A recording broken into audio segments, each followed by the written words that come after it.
Good morning, everyone. As you may have guessed, we are not here just to toss a bunch of seeds in the air. Although that was fun, I want to thank the students from Clinton Middle School for joining us this morning. You should know that the seeds that we set free to take root, yes, nice round of applause for them. I worked them over. Why weren't they in school? They said they'd rather be here. I could never sympathize with that. I always wanted to be in class. No, that's not true.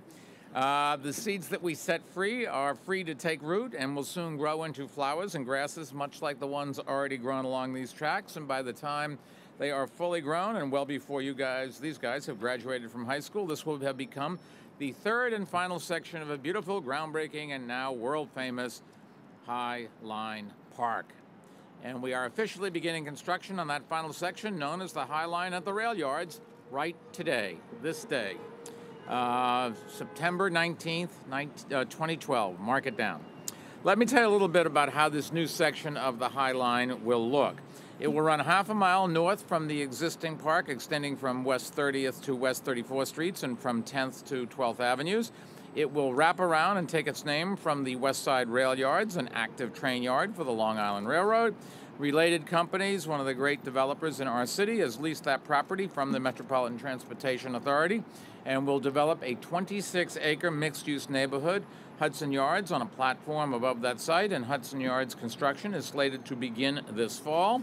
And the third section of the High Line will integrate seamlessly into that neighborhood and connect it to the thriving districts of West Chelsea and the Meatpacking District.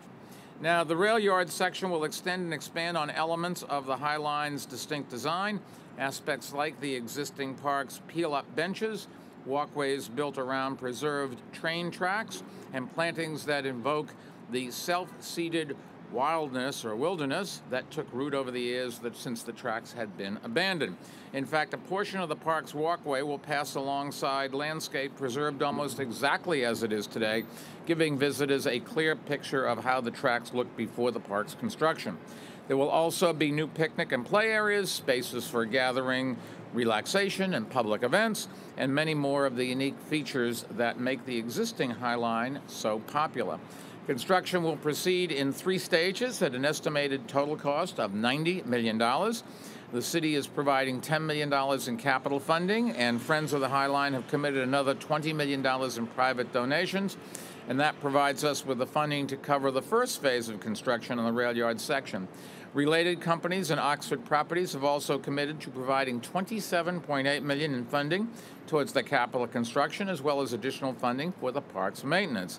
And the first 2 sections of the High Line, you should know, were generously donated by CSX Transportation, it's one of the big railroad companies in this country, to the city and opened to the public in 2009 and 2011, respectively. And last June, CSX donated the final section. And we expect the first phase of the rail yards, which comprises the majority of the extension, to open to the public in early 2014. So that's not very long from now. We have every reason to expect that it will add to what has been, and by all accounts, an unbelievable success. Since we opened the park's first section in 2009, the High Line has been visited by more than 10 million people. That number exceeds even our greatest hopes, but I think it doesn't begin to encapsulate the High Line's full impact. In the first 5 years after park construction began in 2006, new building permits in the immediate vicinity doubled, bringing more than $2 billion in private investment and 12,000 jobs, 8,000 of them construction jobs, to this area. West Chelsea and the Meatpacking District have welcomed new residences, hotels, restaurants, galleries, and shops, not to mention leading companies like Google, which bought a 3 million square foot building on 9th Avenue in what was the largest real estate transaction in America in 2010. And these new arrivals share the fresh, dynamic, creative energy that is the calling card of the High Line. And I think they're great examples of how great parks can spur private investment.